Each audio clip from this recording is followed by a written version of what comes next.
नमस्ते, आप सभी का स्वागत है मेरे चैनल दुर्गा टैरो में। और आपको जैसे पता है अभी पितृपक्ष चल रहे हैं, तो आप अपने पितृ शांति के लिए अगर हमारे चैनल से सर्विस लेना चाहते हैं, हवन सर्विस और अन्य जो पूजा सेवाएं हैं जो कि आपकी शांति के लिए करी जाती हैं, तो आप जो व्हाट्सएप नंबर दिया गया है उस पर कांटेक्ट कर सकते हैं, है ना। और जो ये पितृपक्ष है ना, ये 14 अक्टूबर तक चलेंगे। तो जो लोग कराना चाहते हैं ये पितृपक्ष वाले जो स्पेशल शांति हवन है, पितृ शांति हवन, वो 14 अक्टूबर तक उनके ऑफर्स चल रहे हैं। आप लोग कांटेक्ट कर सकते हैं और अपने नाम की और अपने पितरों की नाम की तुरंत शांति हवन बुकिंग कराएं। और भी जो हमारे अन्य हवन सेवाएं हैं जो कि अब डेली चलती रहती हैं वो तो अवेलेबल हैं ही है। तो वो जो रेगुलर कस्टमर्स हैं वो लेते हैं, और अगर आप फर्स्ट टाइम कस्टमर हैं तो आप व्हाट्सएप नंबर पर कांटेक्ट कर डिटेल्स ले सकते हैं और सारा प्रोसेस आपको बता दिया जाएगा और फिर आपके नाम की बुकिंग करा दी जाएगी। और जैसे कि आपको पता है हमारे यहाँ जो हवन हैं वो अन्य प्रकार के हैं, जैसे माता काली हवन है, दुर्गा हवन है, और जो दूसरे देवता हैं उनके हवन हैं। और ये आपकी मनोकामना के लिए और आपकी शुद्धि सुख शांति के लिए और आपके अच्छे भाग्य के लिए ये हवन कराए जाते हैं पूरे पॉजिटिव इंटेंशन के साथ। ऐसी और भी हमारी पूजा सेवाएं हैं, आप चाहें तो उनको कांटेक्ट करके ले सकते हैं। और जो पर्सनल टैरो रीडिंग है वो तो अवेलेबल रहती ही है हमेशा, तो उसके लिए भी आप कांटेक्ट कर सकते हैं कोई भी अगर आपको अपना रीडिंग लेनी है तो। अब हम आते हैं आज की टैरो रीडिंग पर। तो आज की जो टैरो रीडिंग है इसका टॉपिक है आपके पितरों का, आपके एंसेस्टर्स का आपके लिए संदेश। तो देखिए यहाँ पे सबसे पहले आपके जो पितर हैं वो आपसे ये बोलना चाहते हैं, आपके अंदर जो एक अंदरूनी शक्ति है वो आपने बहुत ज़्यादा ही अपने अंदर एकदम कहते हैं ना जैसे एक्टिवेट रखी है आपने अपने अंदर। मतलब कि जैसे देखिए जो मन की शक्ति होती है और विल पावर है अंदर इंसान की, वो देखिए होती तो सबके पास है, भगवान ने हर किसी को मन की शक्ति दी है। पर लेकिन क्या है, कुछ लोग उसका इस्तेमाल नहीं करते अपने जीवन में, कुछ लोग डर कर रहते हैं अपने जीवन में, या आसान रास्ता अपनाते हैं दूसरों पर आरोप लगाकर या दूसरों पर उंगली उठाकर, या सारा अपनी प्रॉब्लम का सारा रीज़न और इल्ज़ाम दूसरों पर लगाकर जीते हैं लाइफ। लेकिन आप इस प्रकार के नहीं रहे। आपने क्या किया, आपकी लाइफ थी तो अगर आपकी लाइफ में कोई प्रॉब्लम आई या कोई ऐसे विपरीत परिस्थिति आई या कठिन परिस्थिति आई, तो उसमें आपने उस परिस्थिति को एक्सेप्ट किया, स्वीकार किया, और अपनी इनर स्ट्रेंथ जो कहते हैं ना विल पावर होती है एक इंसान की, अपने मन की शक्ति से आपने अपना जीवन जिया है और उसको बेहतर बनाया है ना। आपने किसी को आरोप लगाकर बस रोते रहना या विक्टिम कार्ड नहीं खेला। ऐसा नहीं कि आप बस पीड़ित बन के आपने अपना जीवन काटा हो, बल्कि आपने डट कर अपनी परिस्थितियों का सामना किया और उसमें से आपने सल्यूशन निकाल कर खुद को आगे बढ़ाया। तो अब इसका देखिए फल ये हुआ है कि आपने अपने जीवन में काफ़ी एक लेवल ऑफ मैच्योरिटी को ले लिया है। मैच्योरिटी मतलब आपकी जो अंदर की खुद की समझदारी इससे बड़ी है।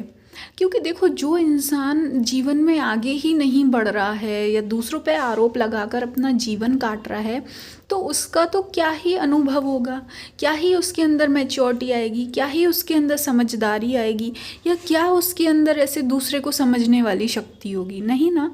लेकिन क्योंकि आपने यहाँ पे अपने आप पर काम किया, अपने जीवन को एक्सेप्ट किया, आपने परिस्थितियों से डील किया, सामना किया उनका, है ना, इस वजह से ये हुआ है कि आपके अंदर मैच्योरिटी आई है, समझदारी आई है।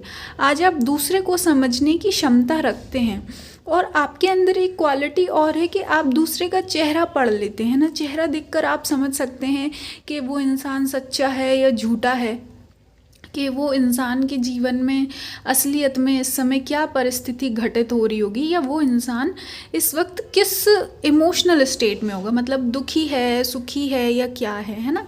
तो आपकी ये एक बहुत बड़ी क्वालिटी बन गई है, क्योंकि आपने खुद वो सारे सफ़र से, वो दौर से आप खुद गुज़रे हैं।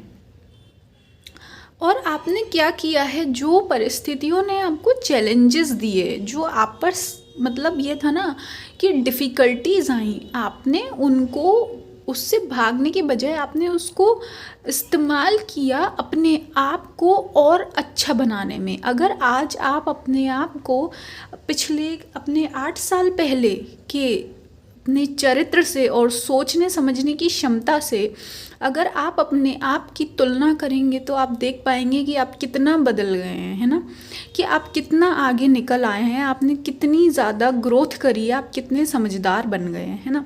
तो यही आपके पितृ आज आए हैं आपको बताने के लिए कि आपने बहुत अच्छा काम किया है, और आपके जो पितृ हैं वो इस बात को लेकर बहुत संतुष्ट हैं। संतुष्ट कहते हैं ना, एक इंसान जब फुलफिल्ड फील करता है, उनको मन की शांति है आपके पितरों को कि हाँ, कि उनके जो जनरेशन है, उनके जो आगे पुत्र या पुत्री या पोते रहे हैं, उन्होंने उनका जो शक्ति थी, जो आपके पितरों ने शक्ति के थ्रू आपको अपनी शक्ति दी, अपना जीवन दिया, आपने उस जीवन का डटकर सामना किया और डर कर नहीं। आप वो प्राउड हैं आपको अपनी फैमिली में पाकर कि आप ऐसे इंसान रहे कि आपने हमेशा, चाहे चीज़ें कितनी भी उलट पुलट हों, पर आपने हमेशा चीज़ों में और जीवन में बैलेंस बना के रखा, है ना। और क्या होता है ना, आप ऐसे इंसान हैं कि आप कोशिश करते हो कि किसी के साथ अन्याय ना हो। अन्याय मतलब देखो, आप एक तरफा जीवन नहीं जीते हो। कुछ लोग होते हैं ना, एक तरफा जीवन जीते हैं कि मैं ही हमेशा सही हूँ या तुम ही हमेशा गलत हो, तुम्हारी गलती थी। नहीं, पर आपको देखकर आपके एंसेस्टर्स ये बोलना चाहते हैं कि आपने एक बैलेंस्ड लाइफ जी है, जहाँ पर आपने खुद से पहले सामने वाले के बारे में भी सोचा है कि वो क्या सोच रहा है, वो कैसा फील कर रहा है, और आपने अपने आप को भी उसमें रख कर फिर आपने कोई अपने जीवन का डिसीजन लिया, है ना।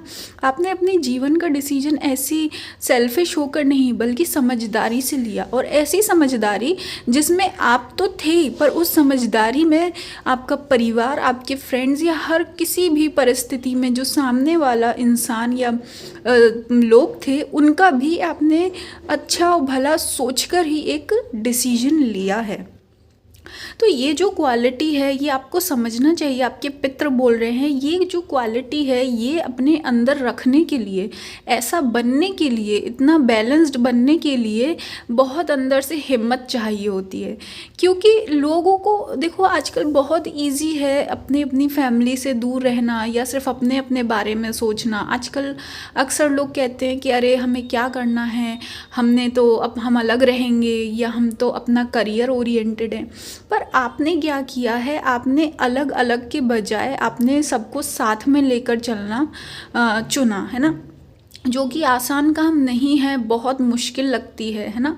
तो ये आपकी एक अच्छी क्वालिटी है, और आपको इस वक्त बिल्कुल रेस्ट करने की ज़रूरत है, आपके पितृ कह रहे हैं, क्योंकि आपने अपने जीवन का जो मैक्सिमम हिस्सा है वो आपने बहुत अच्छा बना लिया है, बहुत अच्छे कर्मों से, है ना। तो अब आपको बिल्कुल रेस्ट करने की ज़रूरत है, और आप बिल्कुल चिंता ना करें अगर आप अपने थोड़े हेल्थ के बारे में परेशान हैं, या मुझे ऐसा लगता है कुछ लोग यहाँ पे अपने हेयर फॉल को लेकर, या फिर आपके जो बाल अगर सफ़ेद होने लगे हैं उसको लेकर अगर आप चिंतित हैं, या ऐसा है कि आप अपनी ब्यूटी को लेकर चिंतित हैं, तो आपके एंसेस्टर्स कह रहे हैं आपको बिल्कुल चिंता करने की ज़रूरत नहीं है। आप बिल्कुल आराम करें, रेस्ट करें, अपने मन को थकान से दूर कर दें, अपने मन से थकान हटा दें, क्योंकि आपके एंसेस्टर्स यहाँ आपको ये बताने आए हैं कि अब आपको टेंशन लेने की ज़रूरत है ही नहीं। अब आपके मन को इतनी उलझन में रहने की ज़रूरत है ही नहीं, क्योंकि अब तो आपने काफ़ी कुछ चीज़ें बैलेंस कर ली है। अब जो आपके जीवन में सफ़र आया है वो आया है रेस्टिंग फेज़, है ना, आपको आराम करना है। और ख़ासकर जो आने वाले 4 महीने हैं, इनमें आपको बहुत ज़्यादा अपना ध्यान रखना है, कोई ज़्यादा टेंशन नहीं लेना है, आराम करिए। और आपने ऑलरेडी इतना अच्छा काम कर दिया है कि बाकी आगे अब आप थोड़ी देर अगर अपने आप को रेस्ट लेंगे तो चीज़ें अपने आप चल पड़ेंगी, है ना। और इसके साथ साथ आपको ये ध्यान रखना है कि आपको अपने आप को थोड़ा सा प्रोटेक्ट करके रखना है। प्रोटेक्ट का मतलब ये है कि ज़रूरी नहीं आप इतना ज़्यादा लोगों से अपनी एनर्जी शेयर करो या हमेशा उनके लिए अवेलेबल रहो उनकी प्रॉब्लम्स की सल्यूशन निकालने में, है ना। इस समय आपके पितृ चाहते हैं कि आप ज़्यादा से ज़्यादा समय अपने लिए निकालें और अपने आप को थोड़ा कम अपनी एनर्जी शेयर करें लोगों के साथ, क्योंकि इस वक्त आपकी एनर्जी को रेस्टोर होने की ज़रूरत है। मतलब कि आपकी एनर्जी को फिर से चार्ज होने की ज़रूरत है। जैसे कि बैटरी होती है, बैटरी चार्ज करते हैं, तो जब हम वो फ़ोन चार्ज करते हैं तो फ़ोन को चलाते नहीं हैं, है ना। तो यही इसी तरीके का कुछ अभी इस समय आपका फेज़ चल रहा है जहाँ आपको रिचार्ज की ज़रूरत है। और रिचार्ज होगा जब आप खुद को रेस्ट देंगे, अपने मन को रेस्ट देंगे, आराम से सोइए, रेस्ट करिए, कम से कम किसी के काम में इन्वॉल्व होइए, अपने आप को बिल्कुल टेंशन फ्री रखिए और फिर आगे का जो सफ़र है वो आप देखिए, आपका अपने आप ही सुंदर हो जाएगा। तो ये जो संदेश है ये है आपके एंसेस्टर्स का आपके लिए संदेश। और आप अपने एंसेस्टर्स के लिए अगर हवन लेना चाहते हैं, शांति हवन या धन्यवाद वाला हवन, थैंक्स गिविंग हवन लेना चाहते हैं, तो आप जो दिया गया व्हाट्सएप नंबर है उस पर कांटेक्ट करके अपने पितरों के लिए हवन ले सकते हैं।